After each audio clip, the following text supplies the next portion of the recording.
nikigira abashomesa bari kutakira Gavumenti okubahwera enshonga z'amabanja ga banka zitari zimwe na zimwe nizisoboka kutunga emishahara etari kwesimisa obwe biine amaka hamwe n'enshoho za mpango. And borrowing is killing the profession.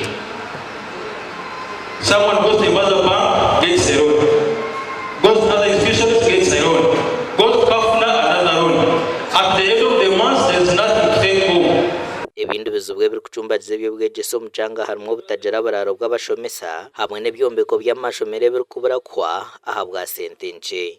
Our teachers still travel long distances to and from school, so there is a lot that we need. Sente zimba amasomero zeyongera. UPO yatandikira bazimba ennyumba z'abasomesa naye kati tutuuka ku ssomero nga teri basomesa. So ojja kulera omusomesa obutabira ku ssomero naye nga tomuliza mu musomi. Bitu babebembezi ba district magira ngo kwetombwita kwa buri kiro mu bashomesa n'okushwaza Gavumenti kandi obwekozero gwayo. So a teacher should never be financially embarrassed.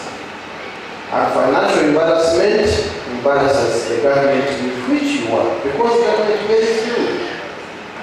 Nze bino byange nti mweba teachers mweba representative ba district eno. Simanyi olunaku luyinza kutunda amawulire ng'olunaku amawulire gafulumya ebyavudde biki mu bigezo.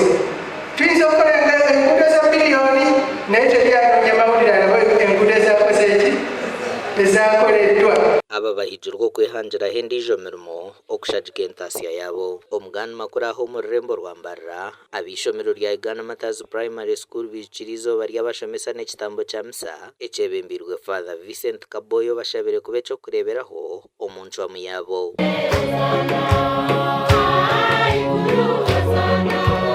Ekireke ky'abashomesa nikibahwera okweteranira hamwe bakaganira aha mirimo ei barikukorera ihanga rya Uganda ogwe barikwecumintirizaho ebintu by'entunguuka. Neza abantu aho tuine obwengye bwitu we are also gods.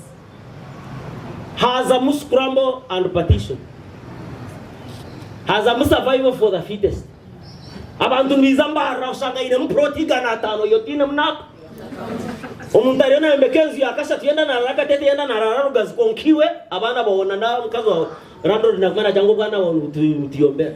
When you have business aside, make sure you also do the work at school.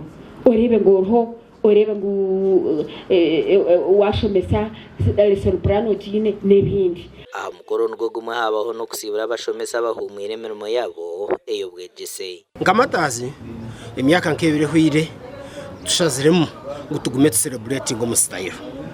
Tugume tugireho ekitambo kya misa nk'ekyo kitwarugamo kandi tugireho omwegyesa murungi arikubasa kugambira abegyesa ebi bakwiseho okukunda omurimo gwabo n'oku bakubasa kwetungura nk'abantu. Omurimo gw'omwaka ogu nigugira ngu iraka ry'abashomesa riheebwe ekitiinisa omu by'Obwegyese. The decision to be wealthy is facilitated by 3 things. One is life. All of you must be thankful to God. Mumina makara mutikana karebu amani kumina kareba izo wakati waba wasanya ronkono na head teacher na za council ngoku mugire muta mutwa njuba nkyenda ugire reflections ningashi ebintu ebiwarebaho nk'omuntu ugire personal decisions ezo wakora.